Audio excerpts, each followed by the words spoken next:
Les Voix de la forêt, un podcast proposé par le GECNAL du Varnt et du Pays de Nied.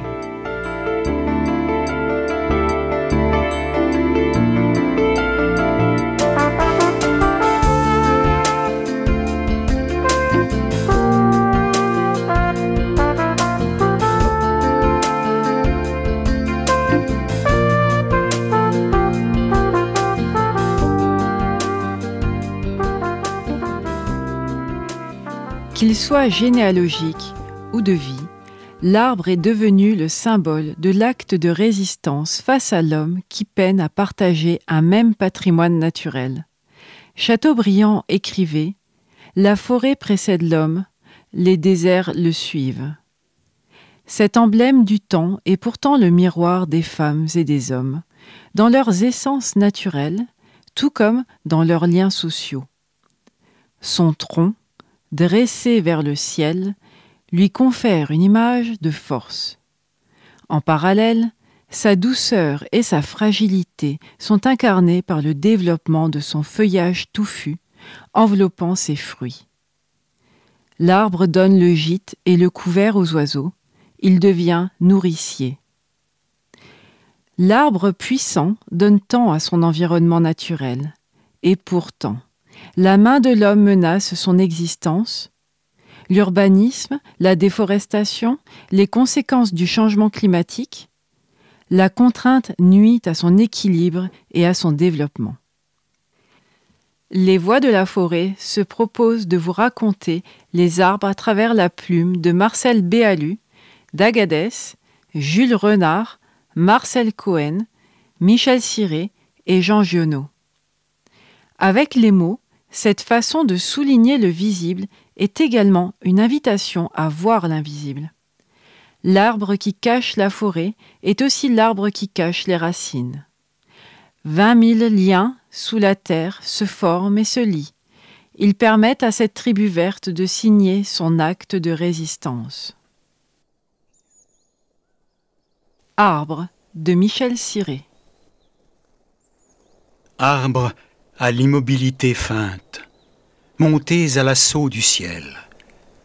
Arbres reptiliens, arbres arachnéens, arbres étrangleurs que n'arrête pas même la pierre, ermites orants ou suppliants sur la plaine déserte, arbres crucifiés sur les horizons gris, vigies au carrefour de la rose des vents, arbres imprécateurs sous l'orage, arbres des psaumes printaniers, caravansérail des oiseaux, souverains déchus des longs hivers, arbres millénaires, arbres de légende, écartelés entre le clair hier et le sombre aujourd'hui.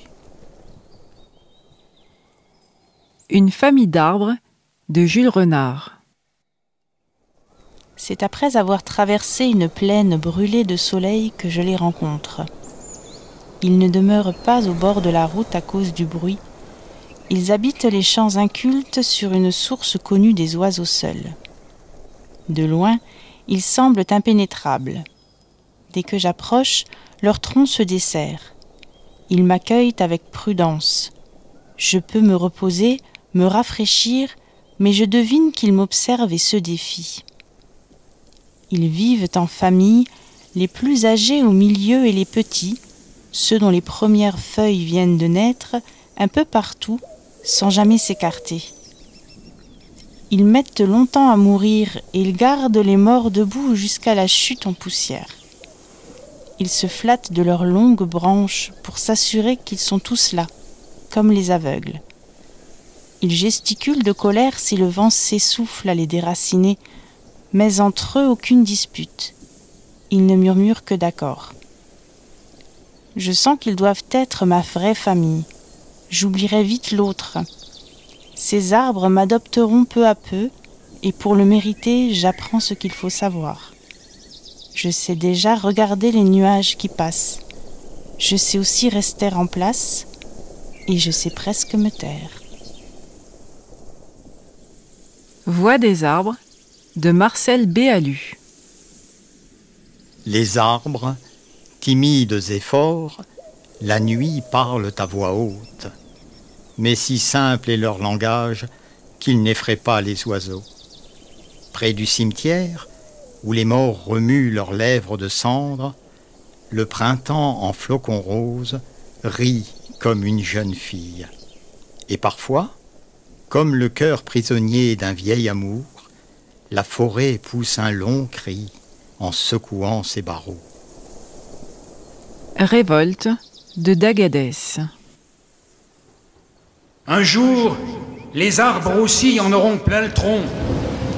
Fini le susurrement des feuillages. Ils viendront du sud, ils viendront du nord, ils viendront du ciel, dévaleront les montagnes, monteront des profondeurs gonflées de sève, chargées de graines. En moins de 2, ils goberont les déserts et viendront nous chatouiller l'âme aux portes de nos villes.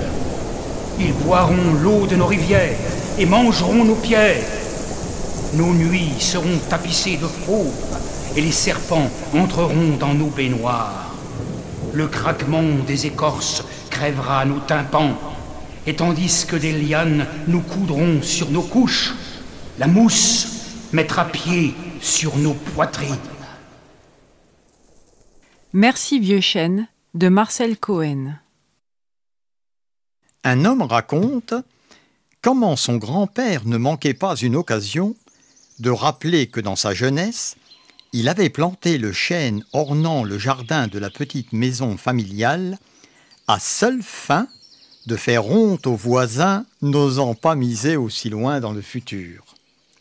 Dans ce village, peuplé alors de maraîchers, on préférait de beaucoup, c'est vrai, planter des conifères ou des arbres fruitiers à la croissance plus rapide. Au fil des décennies, le village s'était transformé en gros bourg, puis en ville. Longtemps au centre de celle-ci, la maison et son chêne avaient fait figure de vestiges anachroniques. Un jour, les héritiers durent se résoudre à vendre la maison. Sur son emplacement, on construisit un centre commercial. Et voici que l'homme, qui depuis longtemps n'a plus aucune raison de se rendre dans cette ville, fait la connaissance d'un pilote de ligne. Au cours de la conversation, ce dernier explique qu'en phase finale d'approche vers la capitale, les pilotes seraient bien incapables de se repérer dans un paysage aussi urbanisé et doivent donc s'en remettre totalement à leurs instruments. Fort heureusement, à peine viennent-ils d'effectuer leur dernier virage que dans l'univers de béton, d'autoroutes et de voies de chemin de fer, un arbre immense leur confirme fort opportunément, si besoin est, qu'ils se trouvent très exactement dans l'axe de la piste.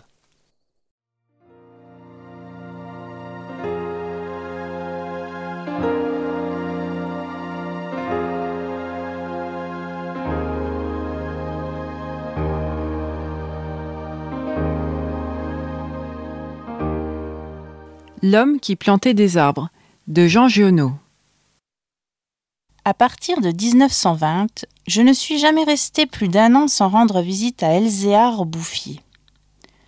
Je ne l'ai jamais vu fléchir ni douter, et pourtant, Dieu sait si Dieu même y pousse. Je n'ai pas fait le compte de ses déboires. On imagine bien cependant que, pour une réussite semblable, il a fallu vaincre l'adversité, que pour assurer la victoire d'une telle passion, il a fallu lutter avec le désespoir. Il avait pendant 1 an planté plus de 10 000 érables. Ils moururent tous. L'an d'après, il abandonna les érables pour reprendre les hêtres qui réussirent encore mieux que les chênes. Pour avoir une idée à peu près exacte de ce caractère exceptionnel, il ne faut pas oublier qu'il s'exerçait dans une solitude totale. Si totale que, vers la fin de sa vie, il avait perdu l'habitude de parler. Ou peut-être n'en voyait-il pas la nécessité. En 1933, il reçut la visite d'un garde forestier éberlué. Ce fonctionnaire lui intima l'ordre de ne pas faire de feu dehors, de peur de mettre en danger la croissance de cette forêt naturelle. C'était la première fois, lui dit cet homme naïf, qu'on voyait une forêt pousser toute seule. À cette époque, il allait planter des hêtres à 12 kilomètres de sa maison. Pour s'éviter le trajet d'aller-retour, car il avait alors 75 ans, il envisageait de construire une cabane de pierre sur les lieux mêmes de ses plantations, ce qu'il fit l'année d'après. En 1935, une véritable délégation administrative vint examiner la forêt naturelle. Il y avait un grand personnage des eaux et forêts, un député, des techniciens. On prononça beaucoup de paroles inutiles, on décida de faire quelque chose. Et heureusement, on ne fit rien. Sinon, la seule chose utile, mettre la forêt sous la sauvegarde de l'État et interdire qu'on vienne y charbonner. Car il était impossible de n'être pas subjugué par la beauté de ces jeunes arbres en pleine santé. Et elle exerça son pouvoir de séduction sur le député lui-même.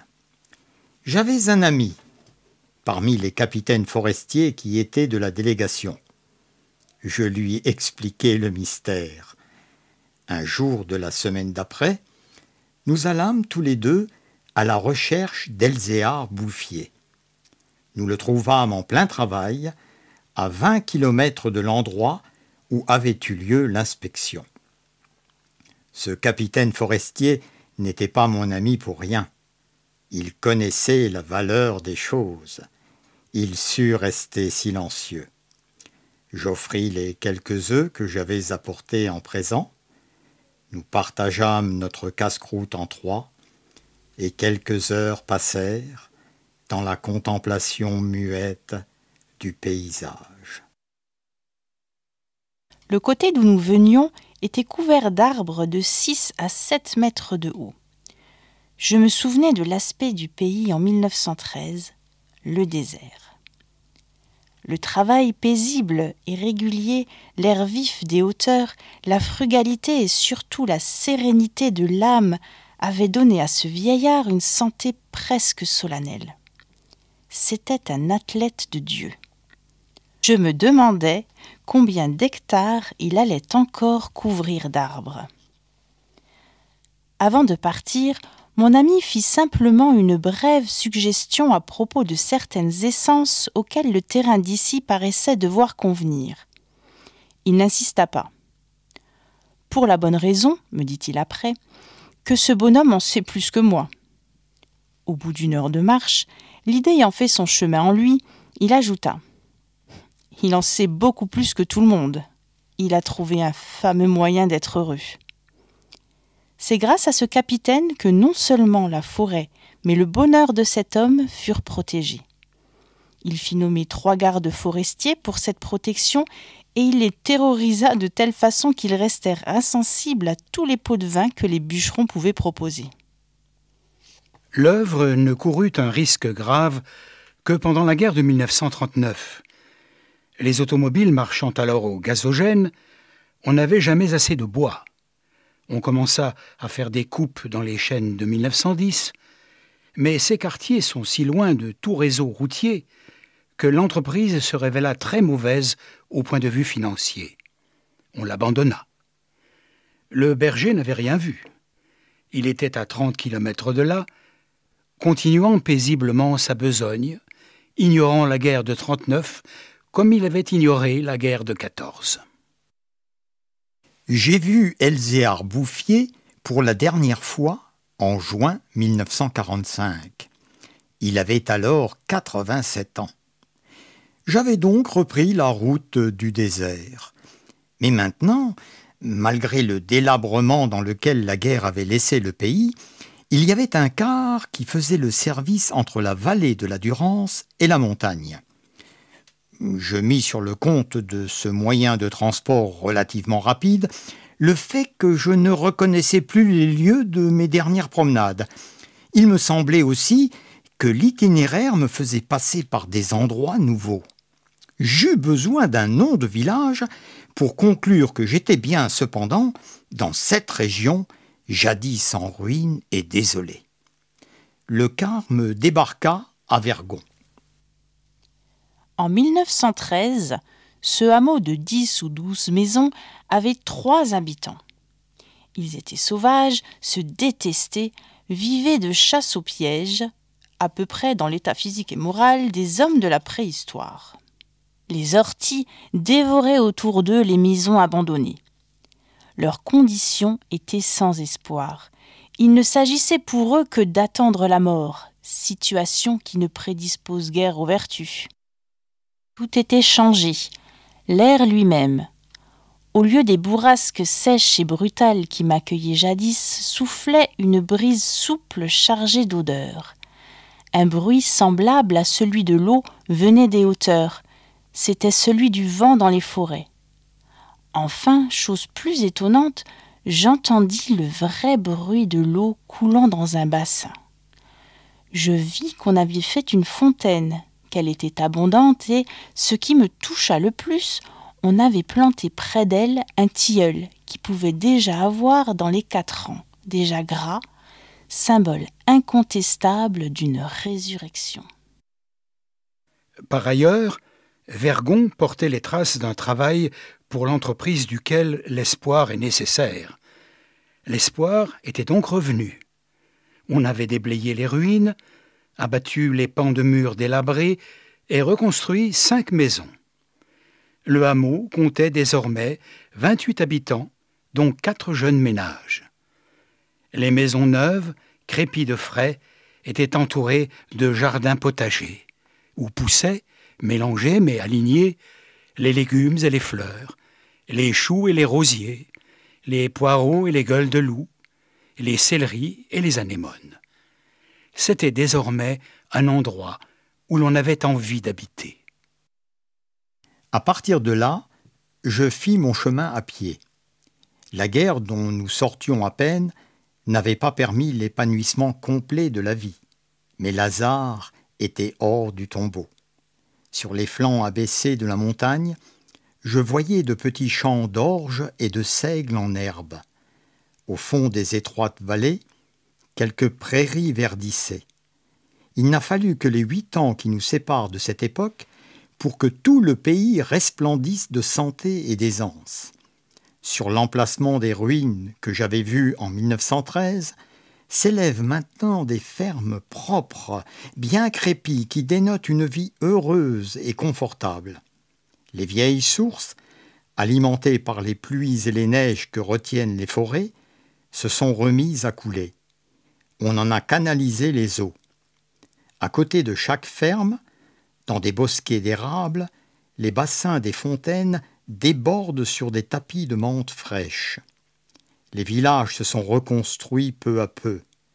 Une population venue des plaines, où la terre se vend cher, s'est fixée dans le pays, y apportant de la jeunesse, du mouvement, de l'esprit d'aventure. On rencontre dans les chemins des hommes et des femmes bien nourris, des garçons et des filles qui savent rire et ont repris goût aux fêtes campagnardes. Si on compte l'ancienne population, méconnaissable depuis qu'elle vit avec douceur, et les nouveaux venus, plus de 10 000 personnes doivent leur bonheur à Elzéar Bouffier. La protection de notre patrimoine environnemental et de la biodiversité est la vocation première de l'association Le Gecnal du Varnt et du Pays de Nied. Le podcast que vous écoutez, Voix de la forêt, s'inscrit dans une collection. Il est une invitation à plonger les auditeurs dans l'univers de la nature, de la faune et de la flore locale par le biais de la littérature et de sa continuité dans l'imaginaire collectif. Deezer, Diane Fröhlich. Roger Villard, Michel Ciré. Technique, Denis Richard. Coordination, Sandra Monod.